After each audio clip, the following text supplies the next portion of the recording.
Color management can seem very convoluted and confusing at times, so this video is basically just to demystify the process of proper color management in Blender into DaVinci Resolve. I just have this scene up right now. If we go to the color management tab, the defaults for Blender are set to sRGB Filmic with a working space of linear Rec 709. The first thing we want to do is change the view from Filmic to ACES 2.0. This is going to make things very dark, but you just have to trust the process. Keep the look on none, go to the working space tab and change file from linear Rec 709 to ACES CG. This box is going to pop up and you just want to click apply and then wait for it to process. Once that's finished processing, you also want to change the sequencer from sRGB to ACES CG. And that's basically all of the steps to set up the color management in Blender. The only other thing is exporting a proper EXR.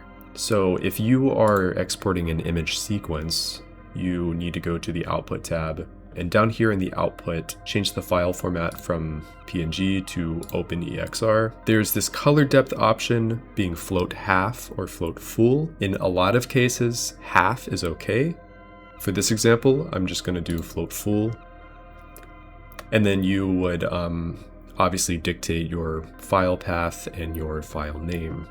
So since I've already rendered out the image, I'm just going to go ahead and bring the EXR into a new DaVinci Resolve sequence. And once you bring it in, you're going to notice that it looks pretty ugly. And this is because of the way that the gamma is handled in Resolve. So to fix this, we want to go to the color tab and make sure you have this node view open. And it's going to start off with the singular node. You can click Alt-S and create 4 more. So these 3 in the middle are going to be our adjustments, and these 2 on the outsides are going to be our color space transforms. So on this first node, we're going to make sure you have the Effects tab open and apply a color space transform node to the first one. And now you're going to see these color space transform options: input space, input gamma, output, and output gamma. And you want to change the input color space to ACES AP1, and then the input gamma to linear. And immediately you're going to see that the colors start to look more normal because we applied a correct gamma curve to the footage. And you can even see in the curve histogram that everything kind of shifted outwards. And then there's one more step on this color space transform. Instead of having the output to use timeline, we're going to change it to DaVinci wide gamut and DaVinci intermediate. And as you can see, the histogram moved even further outwards. So the DaVinci wide gamut and DaVinci intermediate are working as our working color space.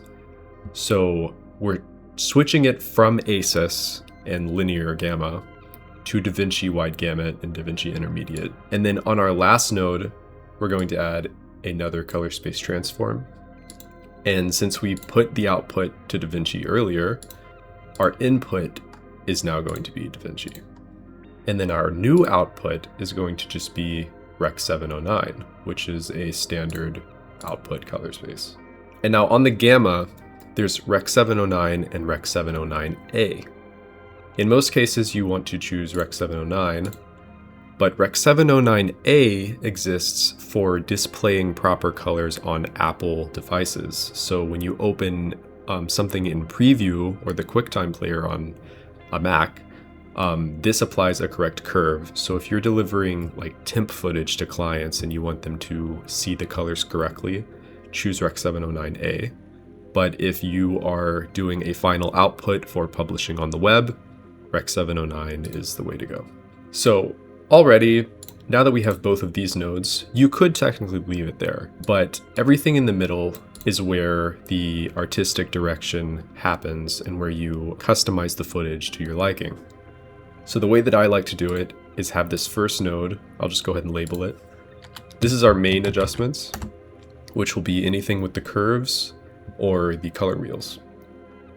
The second one is hue shifts. which is in this tab with this like radial icon. I like to change it to this one. I don't know what to call it. The color warper. And this is basically hue shifts for each color. So you're able to like eyedrop colors and then shift them around on this diagram. And then this final node, I like to do a vignette. I'll just run through these real quick and kind of show you what I do. So on the curves, I'm just gonna move these around a bit. Introduce some gamma, boost the colors a bit. And then on our hue, I kind of like these oranges to pop out a bit more. So I'm just gonna color select that, kind of move them out a little bit so they're a little brighter. And then on this vignette node, which is my favorite one, you want to go to this ellipse icon and then click the ellipse and adjust it to fit your footage properly. And then you can increase the feather by moving this outward circle out a little bit. And now you can kind of see this mask on the vignette node. And if we go ahead and apply some darkness to it, it's going to occur in the middle. So we have to go back to the ellipse and click this invert button, which then makes it a proper vignette. So you can darken this a little bit. And then another thing I really like to do to this vignette is add a radial blur effect, which gives us this really interesting lens distortion that kind of mimics an anamorphic lens. You can even shift the colors on it to kind of mimic chromatic aberration, but I would definitely keep this very subtle.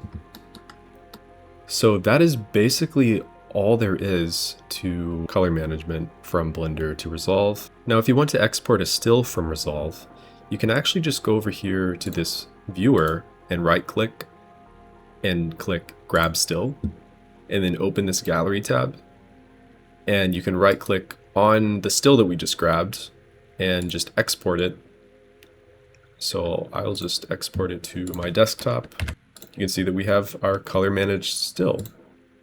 With this color management set up the way it is, if we go to the Deliver tab, you just pick your file name, your location, and then export as QuickTime H.264. And as long as you have things set up this way, you can basically export it any way you'd like, and it should theoretically look exactly how it looks here. So I really hope that this can help your process. You wouldn't think that it would make such a difference, but it really does in the end.